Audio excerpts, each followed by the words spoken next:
Assalamualaikum warahmatullahi wabarakatuh. Baiklah, kami dari kelompok 2, Dasar-dasar Fisiologi Tumbuhan Tanah B, Program Studi Ilmu Tanah, Fakultas Pertanian, Universitas Andalas, Padang, yang beranggotakan Saya Abu Hanifah, BP 191023 3003. Saya Hara Indoji Regi Putri, BP 191023 1003. Nama saya Indah Purnamasari, nomor BP 191023 2001. Nama saya Nada Putri Nadila, BP 191023 2015. Nama saya Salman Nafrati, BP 1910 Stomata adalah pori-pori kecil daun yang jika membuka secara maksimal hanya 0,001 mm yang dimiliki semua tumbuhan darat. Secara singkat, stomata juga disebut mulut daun. Letak stomata di bagian epidermis bagian bawah daun. Fungsi stomata adalah pertukaran gas seperti CO2, uap air, dan O2.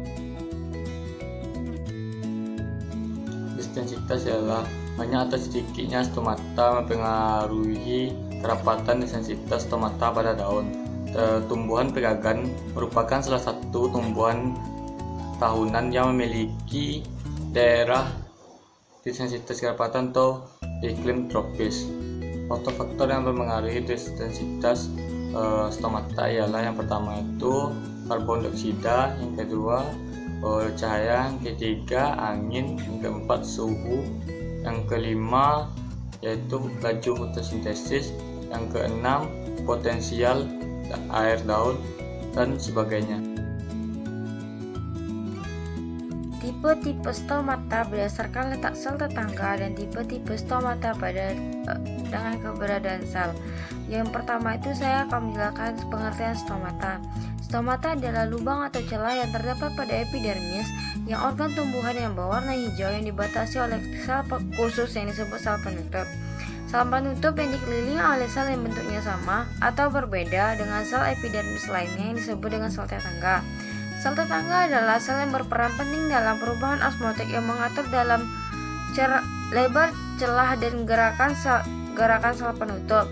Nah, selanjutnya saya akan membahas tentang tipe-tipe stomata berdasarkan letak sel tetangga. Yang pertama adalah tipe anomostik atau Ranunculaceae adalah tipe sel tetangga yang memiliki kesamaan bentuk dan ukuran dengan sel epidermis sekitarnya. Dijumpai pada keluarga Cucurbitaceae, Malvaceae, dan Ranulaceae. Tipe yang kedua yaitu tipe anisocystic atau Ruicerae, yaitu sel penutup yang dikelilingi oleh 3 buah sel tetangga yang tidak berukuran sama.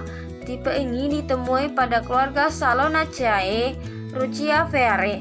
Dan yang ketiga yaitu tipe parasitik atau Rubiceae, yaitu tipe sel penutup yang didampingi oleh satu sel tetangga atau lebih dengan sumbu panjang sel tetangga sejajar dengan sumbu sel penutup serta celahnya. Dijumpai pada keluarga Mimosaceae, Macronaceae. Yang tipe ketiga tipe selanjutnya yaitu tipe diasistik atau tipe stomata yang dikelilingi oleh 2 sel tetangga yang dindingnya itu sama tegak lurus terhadap sumbu panjang sel penutup serta celah.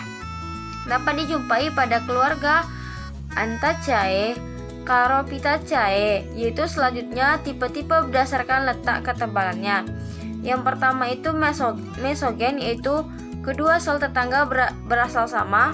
Periogen adalah apabila sel tetangga tidak mempunyai asal yang sama dengan penutup. Mesoperiogen yaitu apabila sel tetangga yang sedikit satu saja memiliki asal yang sama dengan penutupnya. Nah, dijumpai pada tumbuhan monokotil. Penyebaran stomata tersusun secara longitudinal, sedangkan pada tumbuhan dikotil letaknya stomata tidak beraturan.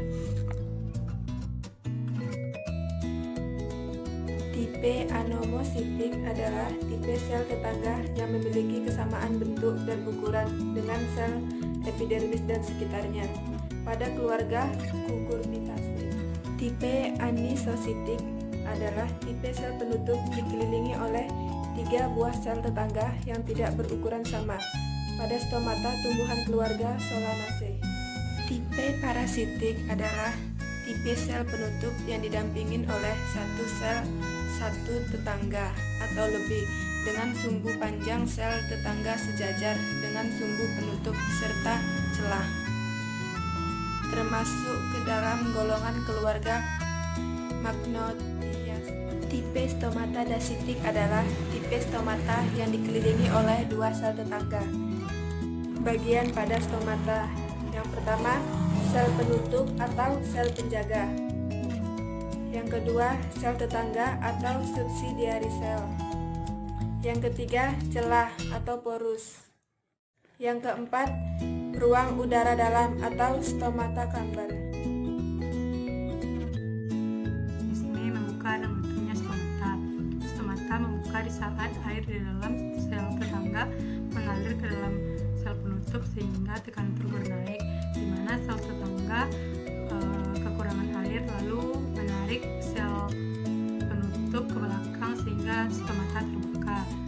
Stomata tertutup di saat air di dalam sel penutup kembali ke sel tetangga.